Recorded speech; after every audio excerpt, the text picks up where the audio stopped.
So our co-main event last night was Joaquin Buckley. To be honest, I felt like he was just there for the St. Louis card. It is his hometown, apparently, so he was just trying to face somebody, which is good. Get another W on your resume.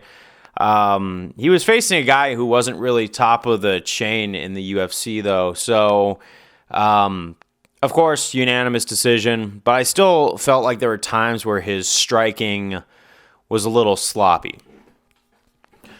But he did just beat Vicente Luque, who someone can make the case is a little over the hill, who's been on that downward skid, who's coming to a close themselves.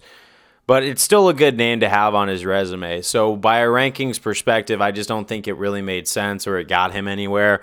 It was just so he could fight in front of his hometown, which, that's still merit-based.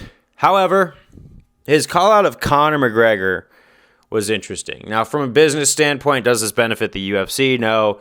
Does it benefit Conor? No. He's still fighting Michael Chandler.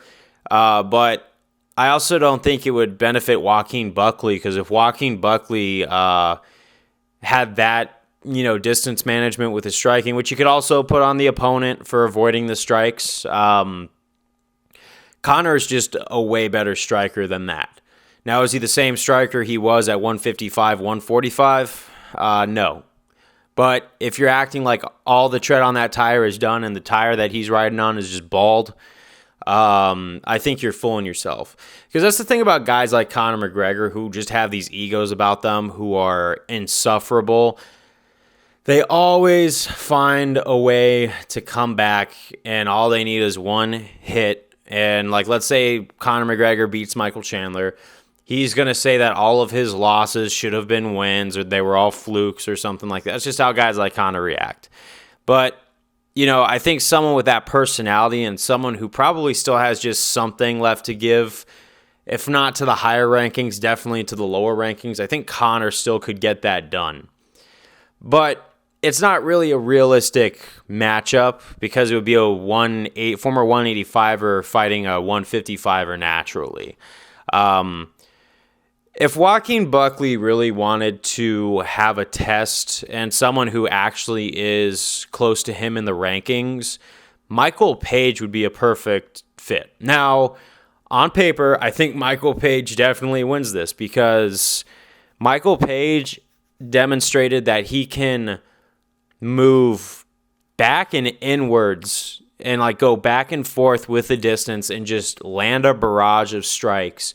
And someone like Joaquin Buckley, who swings a lot of like overhands and really wide shots, Michael Page is going to capitalize on that unless Joaquin somehow gets him to the fence where he can't go anywhere. But Michael Page just moving around and dancing around is going to give someone like Joaquin Buckley problems. But it's a better matchup because I do want to see what Joaquin Buckley is worth. I want to see him reach a new level because I enjoy him as a fighter. I think he definitely has one of the best knockouts on a reel. He still continues to rack up wins.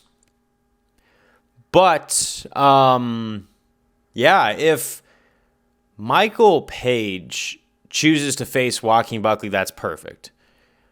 And I just think that since Kevin Holland beat Joaquin Buckley and Michael Page beat Kevin Holland, I want to see if these three are like rock, paper, scissors. And if you could beat a guy who beat the dude who beat you, if that doesn't symbolize that you are in the right weight class and in your absolute element, or you have more rankings to climb up, that's the perfect spot for Joaquin Buckley. That's a perfect next test for him.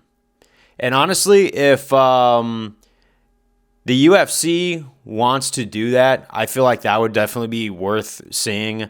I know Venom Page would be probably better off facing someone like Stephen Wonderboy Thompson because two really high-class dynamic strikers. But let's say the predictable on-paper outcome happens and Michael Venom Page beats Joaquin Buckley. I still think that would be good to gain Michael Page some momentum in these UFC rankings because one fight and then he's blasting off into the higher rankings. I feel like that might backfire because Michael Page does have a lot of holes in his ground game. And we also tend to forget that Joaquin Buckley has a bit of a ground game of his own. If he is able to take Michael Page down, he could probably give him some problems. So it might not be such a landslide victory for Michael Page as we would think something like Joaquin Buckley versus Michael Page would be. But that's what I got to say. That's where I think things should go. Any objections? What do you think? Do you think Michael Page versus Joaquin Buckley is a good fight? And if not, give a better matchup for Joaquin or Michael Page besides Wonder Boy, because everyone's talking about that. But yeah, that's what I took from this co-main event. I will see you guys on the next one. Peace.